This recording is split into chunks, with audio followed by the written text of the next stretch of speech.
एक बड़ी पुरानी कहावत है, कहते हैं अक्लमंद को इशारा और अहमक को फटकारा। क्या कुछ ऐसा ही चल रहा है। यहाँ पर देखने को मिल रहा है कि बांग्लादेश के एक प्रोफेसर ने कहा है कि JF-17 की 3 स्क्वाड्रन खरीद लो पाकिस्तान से, और ये मणिपुर, मिजोरम को लेकर और असम को लेकर बड़ी बात कह रहे हैं। जानेंगे क्या है मामला। तो वहीं दूसरी तरफ चाइना को इस वक्त ऐसा स्थिति में पहुंचा दिया नेपाल ने, लगा जैसे दोनों किडनियां मांग ली हो। जियोपॉलिटिक्स में बहुत कुछ चल रहा है, हमेशा की तरह जानने को मिलेगा बहुत कुछ। आइए जानते हैं इन खबरों को विस्तार से। नेपाल ने कहा है कि वो चीन की बेल्ट एंड रोड पहल के तहत परियोजनाओं के लिए कर्ज लेने की स्थिति में नहीं है। वो इसके बजाय वो ग्रांट पर निर्भर रहेगा, सभी हितधारकों के बीच आपसी सहमति के आधार पर आगे बढ़ेगा। चीन की 3 दिवसीय यात्रा से लौटी नेपाल की विदेश मंत्री आरजू राणा देउबा ने शनिवार को ये बात कही। काठमांडू लौटने पर उन्होंने BRI परियोजना के कार्यान्वयन पर नेपाल की स्थिति स्पष्ट कर दी है। आरजू की चीन यात्रा का मकसद अपने प्रधानमंत्री KP शर्मा ओली की 2 दिसंबर से होने वाली बीजिंग की आधिकारिक यात्रा की तैयारी करना था। बिजनेस स्टैंडर्ड की रिपोर्ट के मुताबिक देउबा ने कहा कि नेपाल ने 2017 में BRI रूपरेखा समझौता पर हस्ताक्षर किए थे, लेकिन इसके जमीन पर उतारने के तौर तरीकों पर चर्चा अभी भी जारी है। BRI के तहत परियोजनाएं नेपाल, चीन और नेपाल के सभी हितधारकों के बीच समझौतों और आपसी समझ के आधार पर ही आगे बढ़ेगा। एक सवाल के जवाब में उन्होंने कहा कि नेपाल वर्तमान में BRI के तहत ऋण लेने के स्थिति में नहीं है। हमने अपनी बातचीत के दौरान चीनी पक्ष को यह स्पष्ट कर दिया है। नेपाल की विदेश मंत्री ने जोर देकर कहा कि सत्तारूढ़ गठबंधन सहयोगी नेपाली कांग्रेस ने पहले ही कर्ज के बजाय ग्रांट के आधार पर BRI परियोजना को लागू करने का फैसला किया है। चीन में हमारी चर्चा अनुदान के जरिए BRI परियोजनाओं को आगे बढ़ाने के इर्द गिर्द घूमती रही। श्रीलंका भी चीन के BRI पहल में हिस्सेदार है, लेकिन उसकी कई चिंताएं हैं। खास तौर से चीन के श्रीलंका के हम्बनटोटा बंदरगाह को 99 साल के पट्टे पर हासिल करने के बाद BRI को लेकर उसकी चिंताएं बढ़ गई है। BRI चीनी राष्ट्रपति शी जिनपिंग का एक पसंदीदा परियोजना है, जिसका उद्देश्य बुनियादी ढांचे की परियोजनाओं के निर्माण में निवेश के साथ साथ चीन के वैश्विक प्रभाव को आगे बढ़ाना है। हालांकि अमेरिका और भारत सहित कई देशों ने BRI पर लगातार चिंता जताई है, क्योंकि चीन ने बुनियादी ढांचे की परियोजनाओं के लिए छोटे देशों को उनकी क्षमताओं पर विचार किए बिना भारी ऋण दिया है। इससे ये देश एक कर्ज जाल में फंस रहे हैं। खैर, नेपाल के प्रधानमंत्री KP शर्मा ओली दिसंबर में चीन की यात्रा पर जाने वाले हैं। इस दौरान BRI पर लेकर दुविधा में है नेपाल में नेपाली कांग्रेस और CPNL-UML के गठबंधन वाली सरकार है। दोनों ही इस योजना पर हस्ताक्षर को लेकर अलग अलग विचार रखते हैं। काठमांडू पोस्ट की रिपोर्ट के अनुसार BRI योजना पर सहमति के लिए चीनी राजदूत नेपाल में समर्थन जुटाने की कोशिश कर रहे हैं। चीनी राजदूत चेन सोंग PM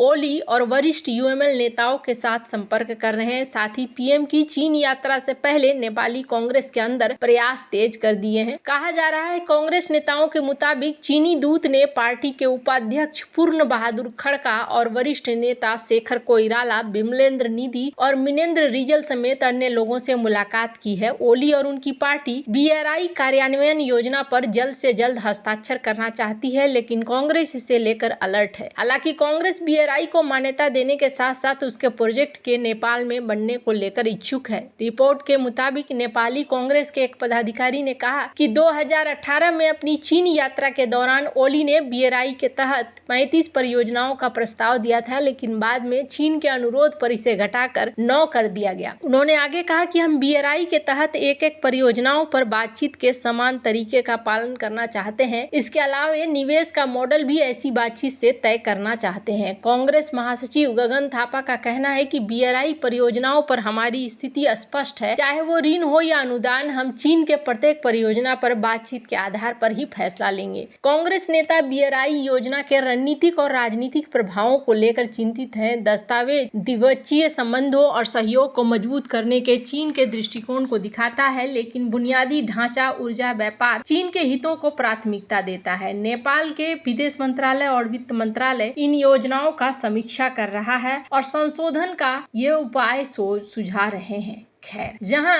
एक तरफ ये सारा कुछ देखने को मिल रहा है, वहीं दूसरी तरफ एक बार फिर से ढाका के एक प्रोफेसर चर्चा में है। ढाका के ये प्रोफेसर पिछली बार चर्चा में क्यों आए थे, स्क्रीन पर आप एक ट्वीट देख रहे हैं। पिछली बार ये चर्चा में इस वजह से आए थे क्योंकि इन्होंने कुछ इस तरीके के बयान दिए थे जिसके बाद बवाल कटना शुरू हुआ था। ये चाह रहे थे कि पाकिस्तान के बीच और बांग्लादेश के बीच में एक न्यूक्लियर ट्रीटी स्थापित हो ताकि यहाँ पर उन्हें समर्थन मिल सके, उन्हें फायदा मिल सके। वैसे आपको बता दूं, जिस तरीके से ये इन्होंने इस चीज को लेकर कहा था, तालियां खूब बजी थी। अब एक बार फिर से इन्होंने एक नया बयान दिया है और इन्होंने कहा है कि पाकिस्तान से 3 स्क्वाड्रन खरीद लो आप JF-17 विमानों का और फिर इसे दे दो आप। किन्हें देने के लिए ये बात कह रहे हैं? अगर ये प्लान है तो ये बड़ा ही खतरनाक प्लान है और ये सोच बताता है कि एक यूनिवर्सिटी के शिक्षक किस तरीके से सोच रहे हैं। इनका कहना है कि उन्हें दे दो जो कि घुसपैठिए हैं,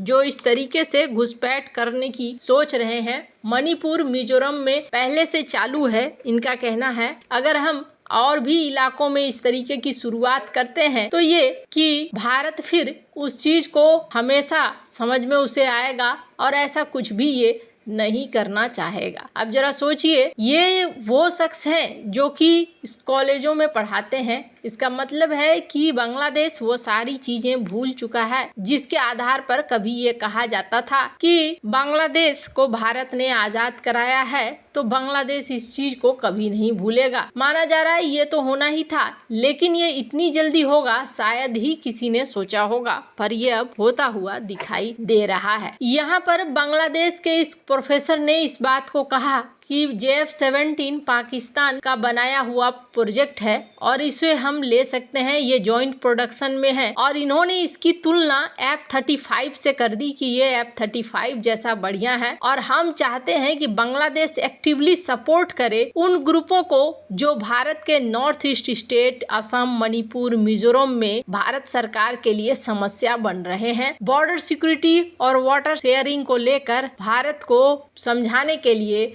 यही बढ़िया तरीका है, ये कहना है। बांग्लादेश से कुछ इसी तरीके की उम्मीद थी और इसी उम्मीद पर ये कायम भी हो रहे हैं। पर हाँ, बांग्लादेश में अब 2 ग्रुप हो चुका है और ऐसा लगता है जैसे पहला ग्रुप ज्यादा हावी हो रहा है। इसलिए हावी हो रहा है क्योंकि ये ग्रुप पाकिस्तान के साथ जाना चाह रहा है। जब से ये हुआ है तख्ता पलट, तब से यही देखने को मिला है कि ये पाकिस्तान के सपोर्टर ये ज्यादा हुए हैं। हालांकि सबसे कमाल की बात है कि इन्होंने इस बात को कहा कि पाकिस्तान बांग्लादेश का सबसे ट्रस्टेड पार्टनर है। खैर, अभी हाल फिलहाल में पाकिस्तान से पहुंचे हैं शिपमेंट भी, गोला बारूद तो खरीद ही रहा है और 52 साल बाद यहाँ जहाज भी पहुंचा है। खैर, इस जहाज को लेकर अभी भी ये कहा जाता है कि इस जहाज में क्या है, पर हाँ इतना जरूर दिख रहा है कि ये प्लानिंग जो भी हो पर भारत के लिए अब सेफ नहीं रह गए हैं। वैसे आपको क्या लगता है,